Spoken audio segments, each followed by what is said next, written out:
పట్టా passbook రాలేదు, రికార్డులో నమోదు కాలేదు అనుకున్నా కూడా అవి కూడా ఈ మనకి ఏదైతే ఇక్కడ క్యాంప్స్ కండక్ట్ చేస్తున్నామో సో దాంట్లో మీరు అప్లికేషన్ ఇవ్వచ్చు. సో అప్లికేషన్ కూడా పెట్టడం జరిగింది. హెల్ప్ డెస్క్ లో మనకి రెవెన్యూ సిబ్బంది ఉంటారు.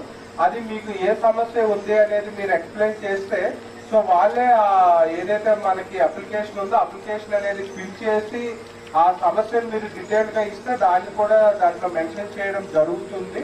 సో మీకు ఏమైనా అంటే ఈ ఒక్కరోజే కాకుండా తర్వాత కూడా మీకు ఏమైనా ఈ రోజు కొంతమంది ఊర్లో ఉండకపోయినా కూడా తర్వాత మీరు తహసీల్ ఆఫీస్ లో కానీ అదే విధంగా ఎంక్వైరీకి రెవెన్యూ సిబ్బంది వచ్చినప్పుడు కూడా అప్లికేషన్ ఫార్మేట్ లో మీరు ఇవ్వచ్చు.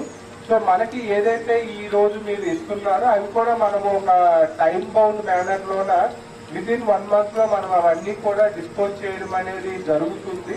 సో ప్రీవియస్ గా ఎలా అయితే మీరు మీ సేవకి వెళ్ళి అక్కడ మనీ పే చేసి అప్లై చేసేవాళ్ళు, సో అలా కాకుండా మీరు ఇక్కడ అప్లికేషన్ ఇచ్చినట్లయితే వీళ్ళే మనకి ఇక్కడికి వచ్చిన టీమ్స్ నే వాళ్ళు అప్లై చేయడం జరుగుతుంది. ఆన్లైన్ లో కూడా వాళ్ళే ఎంటర్ చేయడం జరుగుతుంది.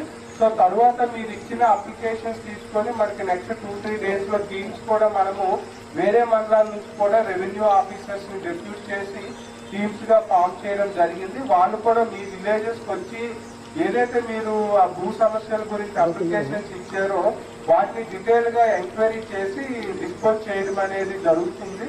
సో ముఖ్యంగా ఇప్పుడు ఏదైతే మనకి పాత చట్టం పరంగా కావచ్చు లేదు ప్రీవియస్ గా ఆన్లైన్ లో అప్లై చేసి కూడా చాలా వరకు కొంతమంది అప్లై చేయలేదు. సో అవన్నీ కూడా ఏవైతే భూ సమస్యలు ఉన్నాయో ఈ రెవెన్యూ గ్రామంలో ఆ భూ సమస్యలు ఉన్న రైతులందరి దగ్గర అప్లికేషన్స్ తీసుకొని వాటన్నిటిని పరిశీలించి ఒక లాజికల్ కంక్లూజన్ అది అంటే ఏ విధంగా ఇష్యూ ఉంది దాన్ని ఏ విధంగా మనము డిస్పోజ్ చేయొచ్చు అనేది కూడా డీటెయిల్ గా ఎంక్వైరీ చేసిన తర్వాత మనము అప్లికేషన్ అనేది అంటే ఆర్డీఓ స్థాయిలో అవ్వాల్సిన ఆర్డీఓ లెవెల్లోనే కొన్ని కలెక్టర్ స్థాయిలో చేయాల్సి ఉంటే కలెక్టర్ స్థాయిలో కూడా అవి డిస్పోజ్ చేయడం అనేది